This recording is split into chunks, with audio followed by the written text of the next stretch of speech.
नमस्कार, मैं हूं संजय शर्मा। आप देख रहे हैं 4 PM न्यूज नेटवर्क।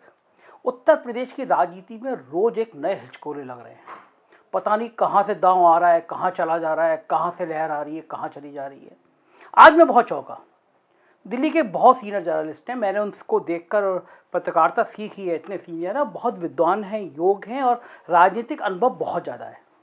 आज फ़ोन आता है उनका दिल्ली से और मुझसे पूछते हैं कि संजय क्या चल रहा है यूपी की पॉलिटिक्स में। मैं अपनी कहानी लेके बैठ गया कि पिछड़ों की राजनीति हो रही है और ये हो रहा है और वो हो रहा है और बीजेपी में भगदड़ हो रही है। मुझसे बोलते हैं, अच्छा एक बात बताओ, अगर मायावती और भारतीय जनता पार्टी साथ में गठबंधन करके चुनाव लड़ें तो क्या होगा। अब उनकी बात सुन के मैं शॉक्ड। मैं कहा सर क्या बात कर रहा है, तो हो ही नहीं सकता। कहाँ भारतीय जनता पार्टी क्यों मिलेगी मायावती से। जब दलित वोट का एक बड़ा हिस्सा बीजेपी मानती है हमारे साथ है, तो मायावती को गले में क्यों लटकाएगी। बोले नहीं, विचार करो क्या होगा। अब साहब मैंने थोड़ी सी ठंडी सांस ली, मुझे लगा ये तो बिल्कुल नया आइडिया। मैंने कहा सर असर तो पड़ जाएगा, दलित वोट इकट्ठा होके बीजेपी में जाएगा, बैकवर्ड पे भी असर पड़ेंगे। तो उन्होंने मुझसे कहा कि मालूम करो, क्योंकि ऐसी बात दिल्ली में चल रही है, संघ इसके पीछे है। संघ की विचारधारा है कि हिंदू वोटों का बंटवारा नहीं होना चाहिए। हिंदू वोट पिछड़ों के नाम में नहीं बंटने चाहिए, हिंदू वोट दलितों के नाम पर नहीं बंटना चाहिए। और संघ का मानना यह है कि मायावती की राजनीति 5 या 7 साल की और है उम्र के हिसाब से। और मायावती इस स्टेज में है कि जो हालात उनके हैं उसमें वो बहुत ज़्यादा अपनी पार्टी को सरवाइव नहीं कर पा रही हैं। मुझे लगा उनकी बात में थोड़ा दम नज़र आया, क्योंकि मैं भी हैरान था। चुनाव में बस 55 दिन बचे हैं काउंटिंग रिजल्ट आने में, और मायावती सीन से ही गायब हैं। या तो ट्विटर होता है या प्रेस कॉन्फ्रेंस होती है, कोई बड़ी सी पब्लिक मीटिंग नहीं पिछले 1 महीने में। कमान पूरी ऐसे सतीश मिश्रा को हाथ में दे दी है। सतीश मिश्रा खुद भी राजनीति करेंगे, उनकी पत्नी भी करेगी, उनका बेटा भी करेगा, उनकी बेटी भी करेगी, बची कुची नकुल दुबे करेंगे। मायावती सीन से गायब, मतलब बहुजन समाज पार्टी की जगह ब्राह्मण समाज पार्टी हो गई। जो पार्टी काशीराम ने दिन रात खून पसीने करके साइकिल पे गांव-गांव घूम के खड़ी की थी, बाम सेफ और जो दलित अधिकारियों की फौज, दलित चिंतकों की फौज, दलित लेखकों की फौज, गांव में दलितों का संचार, वो पार्टी ब्राह्मणवाद के आगे क्या घुटने टेक गई। बहुजन पार्टी, बहुजन समाज की पार्टी पर ब्राह्मणों का कब्जा कैसे हो सकता है। संघ को सूट करता है, क्योंकि संघ पे हमेशा ब्राह्मणों का कब्जा रहा है। सिर्फ रज्जू भैया को छोड़ दीजिए, तो जो भी संघ का संघ संचालक होता है, यानी संघ का सर्वोच्च अधिकारी होता है, वो ब्राह्मण होता है। तो संघ को ये बात अच्छी लग रही है कि मायावती की पार्टी पर भी ब्राह्मण फेस है, लेकिन संघ इस बात को प्रचारित नहीं करता है। संघ मूल हिंदुत्व की बात को प्रचारित करता है, जिसमें पिछड़े भी होते हैं और जिसमें दलित भी होते हैं। अब तक क्या प्लान था? अब तक प्लान था कि मायावती 100-150 मुसलमानों को टिकट देगी, जो ज़्यादा भी हो सकता है, 200 भी हो सकते हैं।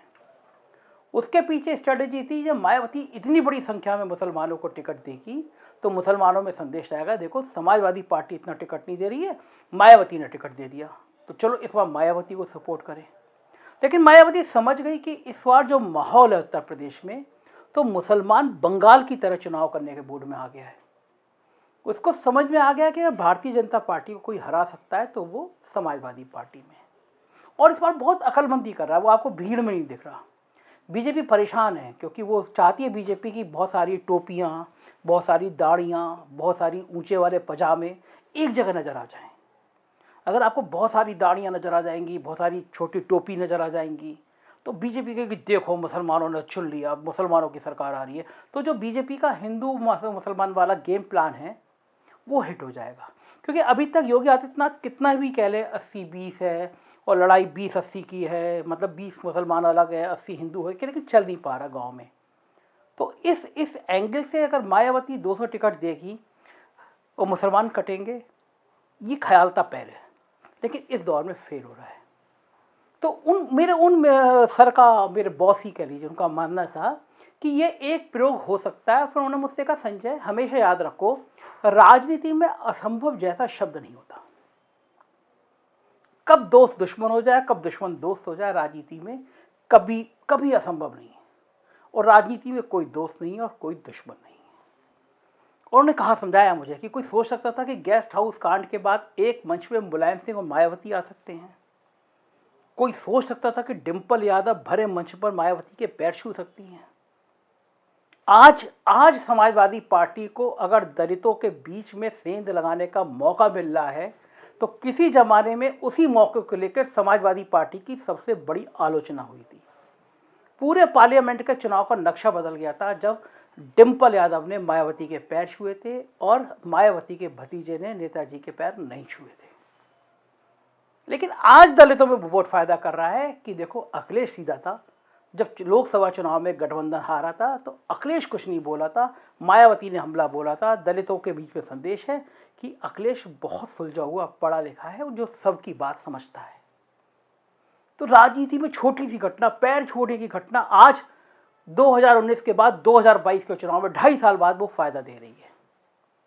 तो राजनीति में कोई असंभव नहीं, कोई दोस्त नहीं, कोई दुश्मन नहीं। बीजेपी के लिए सबसे बड़े दुश्मन अखिलेश यादव, मायावती के लिए सबसे बड़े दुश्मन अखिलेश यादव, और राजनीति में दुश्मन का दुश्मन अपना दोस्त। अब वो ये सब बातें पे का मुझे कोई आइडिया नहीं है। मैं फिर अपने दर्शकों श्रोताओं को बता दूं, फिर मुझ पे आप इल्जाम लगाएं और मुझसे आप कहें मैंने आपको गलत खबर परोसी। ये एक वैचारिक स्तर पे हुई बातचीत है। ये दो पत्रकारों, दो बुद्धिजीवियों की हुई बातचीत है। उनके सोर्स हो सकते हैं, मेरे सोर्स नहीं है। आज उन्होंने बताया है, मैं कल से इस खबर पे काम करना शुरू करूंगा और मेरे सारे श्रोता जानते हैं जब मैं काम करना शुरू करूंगा तो मैं बहुत जल्दी आपको हकीकत बता दूंगा कि इस खेमे में नागपुर से शुरू हुई बात, दिल्ली से शुरू हुई बात, लखनऊ से शुरू हुई बात, या सतीश मिश्रा के स्तर से हुई शुरू बात, कुछ तो है। मायावती के इस तरह सरेंडर करने के पीछे कुछ तो प्लान है।